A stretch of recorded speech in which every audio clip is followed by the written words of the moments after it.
Hello friends, SRT किचनमध्ये आपल्या सर्वांचं मनपूर्वक स्वागत आहे। आज आपण अगदी वेगळ्या पद्धतीने मेथीचे पराठे बनवणार आहोत। हे पराठे अगदी 8 दिवस राहिले तरी मऊ लुसलुशीत राहतात। तुम्ही कुठे ट्रॅव्हल करणार असाल तर असे पौष्टिक आणि घरी बनवलेले पराठे सोबत नेऊ शकता। जास्त दिवस राहिले तरी सुद्धा खावेसे वाटतील एवढे नरम मुलायम हे पराठे बनतात। सोबतच मी दुसरी एक पद्धत सांगणार आहे, तर व्हिडिओ शेवटपर्यंत बघा। चला तर मग रेसिपीला सुरुवात करूया। हे पराठे बनवण्यासाठी मी मेथीची फक्त पाने तोडून घेतली आहेत। ती स्वच्छ धुवून एका स्ट्रेनरमध्ये ठेवली आहेत, म्हणजे त्यातील पाणी नितळून जाईल। आता एका मिक्सिंग बाउलमध्ये 1 कप गव्हाचं पीठ घेतलं आहे। त्यामध्ये 2 चमचे एवढं बेसन पीठ घालून घेणार आहोत। बरेच जण पराठ्यामध्ये बेसन पीठ वापरत नाहीत, पण बेसन पिठामुळे पराठ्याला मस्त अशी खमंग चव येते। त्यानंतर अर्धा चमचा जिरे, 1 चमचा लाल तिखट, पाव चमचा हळद आणि चवीपुरतं मीठ घालून घेणार आहोत। त्यानंतर अर्धा चमचा ओवा हातावर असा क्रश करून यामध्ये घालून घेणार आहोत, म्हणजे त्याचा वास खूप छान येतो आणि ओवा डायजेशनला खूप चांगला असतो।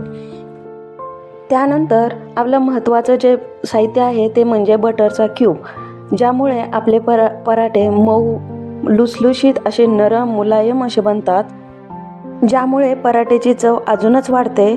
असे हे बटर वितळवून आपण यामध्ये घालून घेणार आहोत। त्यानंतर चमच्याच्या साहाय्याने आपल्याला हे साहित्य सर्व हलवून घ्यायचं आहे।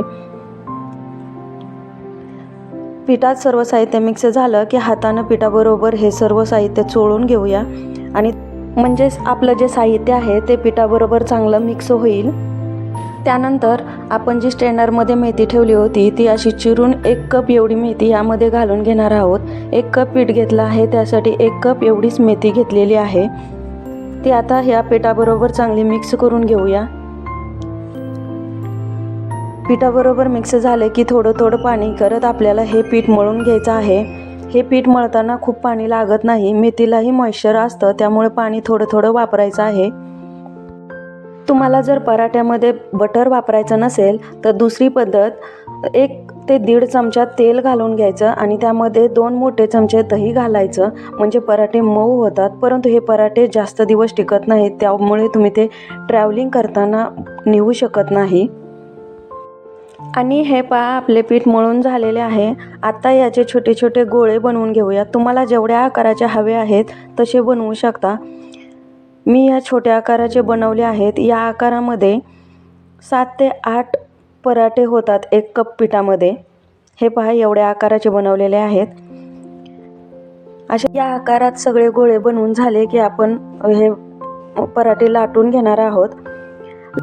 लाटताना पिठाचा गोळा असा कोरड्या पिठामध्ये घोळून मग हा लाटून घेणार आहोत। तुम्हाला हवं तर तुम्ही डायरेक्ट लाटू शकता आणि गरज पडली तर तेल किंवा तुपाचा वापर करून ही लाटू शकता। हे पहा, मी असं पिठामध्ये घोळून नंतर हा पराठा लाटून घेते आहे। पराठा लाटताना तो जाड न ठेवता असा पातळ असा लाटून घेणार आहोत।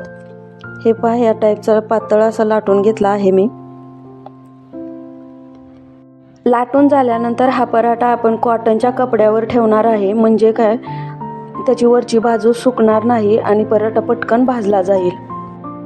पराठे भाजायला जास्त वेळ लागत नाही, त्यामुळे सर्व पराठे अगोदर बनवून घ्यायचे आणि त्यानंतर भाजायचे, म्हणजे आपले पराठे मऊ लुसलुशीत आणि छान असे होतात। आणि हे पहा, मी सर्व पराठे बनवून घेतले आहेत आणि ते एका कॉटनच्या कपड्यावर ठेवून घेतलेले आहेत। आता आपण हे भाजून घेणार आहोत। पराठा मोठ्या गॅसवरच भाजायचा आहे। तर पराठा तव्यावर घालायच्या अगोदर तव्याला थोडं तेल लावून घ्यायचं, म्हणजे पराठा चिकटत नाही।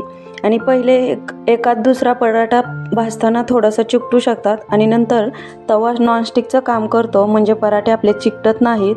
पराठा पलटून घेतला की त्यावर थोडं तेल किंवा तूप लावून घ्यायचं। छोट्या किंवा मध्यम गॅसवर जर पराठे भाजले तर ते मऊ लुसलुशीत न होता कडक असे होतात, किंवा पराठे चांगले भाजले जात नाहीत। त्यामुळे मोठ्या गॅसवर असे आलटून पलटून हे पराठे आपण भाजून घेणार आहोत। थंडीच्या दिवसामध्ये मेथीची भाजी खूप अवेलेबल असते, तर असे पराठे बनवून तुम्ही सर्वांना खाऊ घालू शकता। हे पहा, अशा प्रकारे मी सगळे पराठे बनवून घेतलेले आहेत। आणि तुम्ही बघू शकता हे पराठे किती मऊ लुसलुशीत असे झालेले आहेत। तुम्ही माझ्या या पद्धतीने एकदा पराठे नक्की बनवून बघा। तुम्हाला ही पराठ्याची रेसिपी कशी वाटली ते कमेंट करून सांगा। व्हिडिओ आवडला तर व्हिडिओला लाईक आणि शेअर करा। चॅनलवर नवीन असाल तर चॅनलला सबस्क्राईब करायला विसरू नका। पुन्हा भेटू अशाच एका नवीन व्हिडिओसोबत। तोपर्यंत बाय बाय।